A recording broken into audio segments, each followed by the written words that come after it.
రెహమత్ నగర్ చౌరస్తా PJR statue కింద మనం ఉన్నాం. ఇక్కడ పోలీస్ చెక్ పోస్ట్ కూడా ఉంది. నా ముందు అభ్యర్థి తెలంగాణ శ్యామ్ పోటీ చేస్తున్నాడు కదా, మనందరికీ తెలిసిందే. Telangana Shyam serial number 19. తెలంగాణ శ్యామ్ గుర్తు కుండ గుర్తు. తెలంగాణ శ్యామ్ విముక్త చిరుతల కచ్చి VCK తమిళనాడుకు చెందిన పార్టీ ఇది. అంటే వీళ్ళు దేశవ్యాప్తంగా విస్తరించాలనుకుంటున్నారు. Only South India only South India party ఇది. సో ఇప్పుడు జూబ్లీ హిల్స్ లో తెలంగాణ శ్యామ్ కి టికెట్ ఇచ్చింది VCK పార్టీ. సో ఆయన ఉప ఎన్నికల్లో జూబ్లీ హిల్స్ ఉప ఎన్నికల్లో పోటీ చేస్తున్నాడు. Serial number 19. 1 2 3 4 5 6 ఇట్లుంటాయి కదా. 19వ సీరియల్ నెంబరు ఆయనది. సెకండ్ రోలో థర్డ్ అన్న మనది. అంటే రెండో ఈవీఎం లో మూడో బొమ్మ శ్యామ్ బొమ్మ ఉంటది. తెలంగాణ పగిడిపల్లి శ్యామ్సన్ అని ఉంటది. శ్యామ్సన్ అని ఉంటది. కుండ కనబడుతుంది. కుండ అంటే అదే మన నీళ్ళలాగే కుండ. ఈ కుండ కనబడుతుంది. సో నాకు కోటేయాలని ఆయన అడుగుతున్నాడు. మరి ఎందుకు కోటేయాలి? సెన్సేషన్ కోసం లేకపోతే సంచలనం కోసం పోటీ చేస్తున్నా? దీని వెనకాల ఏమైనా ఎజెండా ఉందా? ఒకసారి మనం మాట్లాడదాం. నమస్తే శ్యామ్. నమస్తే. ఏంది ఎట్లుంది ప్రచారం, ఎట్లా నడుస్తున్నది?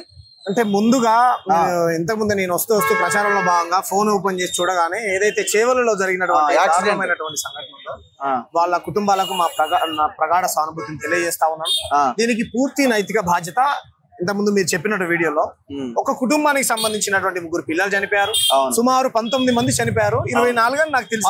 19 ఇలా ఇటువంటి ఘోరాలు జరగడానికి ప్రధానమైనటువంటి కారణం ఇక్కడ పెద్ద పెద్ద రాజకీయ పార్టీలు అని చెప్పుకునేటువంటి, అది BRS కావచ్చు, కాంగ్రెస్ కావచ్చు, BJP కావచ్చు, వీళ్ళు. కాబట్టి మీరు వెళ్ళండి. మొన్న ఏదైతే ఒక ముస్లిం కుర్రోడు ఒక హిందూ పైన గోరక్షణ దాడి చేశాడు, ఏదో కాల్పులు జరిగాయంటే మొత్తం కేంద్ర మంత్రులు, BJP ఎమ్మెల్యేలు, ఎంపీలు అందరూ వెళ్ళారు కదా. మరి అక్కడ చనిపోయినటువంటి వాళ్ళు మెజారిటీగా హిందువులే కదా.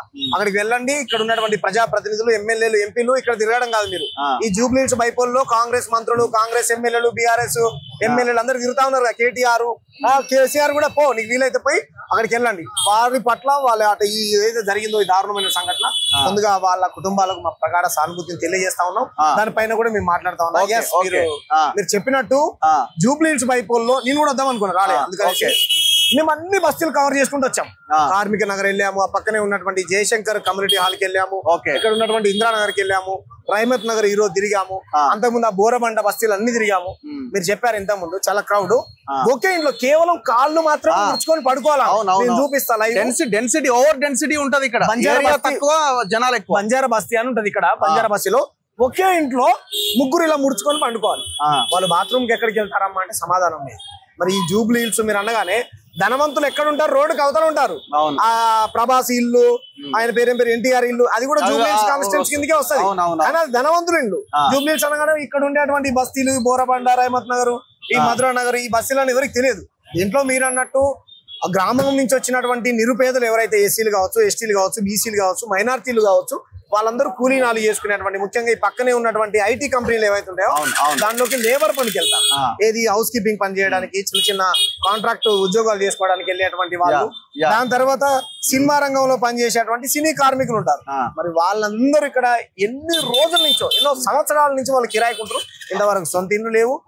అయ్యే వాటర్, డ్రైనేజ్ వాటర్ ఏవైతే ఉంటాయో దాని నుంచి వచ్చే నాళాలు మొత్తం పొంగుతా ఉన్నాయి. అవే వాటర్ తాగాలి, అదే వాటర్ స్నానం చేయాలి, అదే వాటర్ వాళ్ళు ఏమంటారు అన్నం కూర వండుకోవాలి.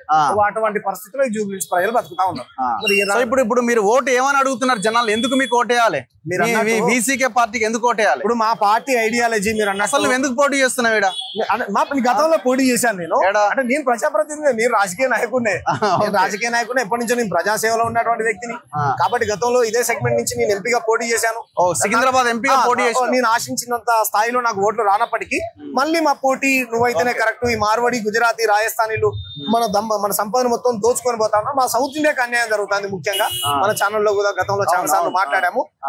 మా ఐడియాలజీ సెక్యులరిజాన్ని బలపరచడం, ప్రజాస్వామ్యాన్ని పరిరక్షించడం, సౌత్ బడ్జెట్ ని సౌత్ కు సెపరేట్ గా కేటాయించమనడం, ఇటువంటి ప్రతిపాదనలతో మేము సామాజిక న్యాయం అనేటువంటి ఎజెండా ఈ మహనీయులు ఎవరైతే ఉన్నారో, కారల్ మార్క్స్, మహాత్మా పూలే, పెరియారు, డాక్టర్ బాబాసాహెబ్ అంబేద్కర్, దొడ్డి కొమరయ్య, సాకలేలమ్మ, ఖాను, కొండ లక్ష్మణ్ బాబుజీ, గద్దర్, శ్రీకాంతాచారి, వీళ్ళందరి ఆశయాల కోసం పనిచేసేటువంటి మా పార్టీ.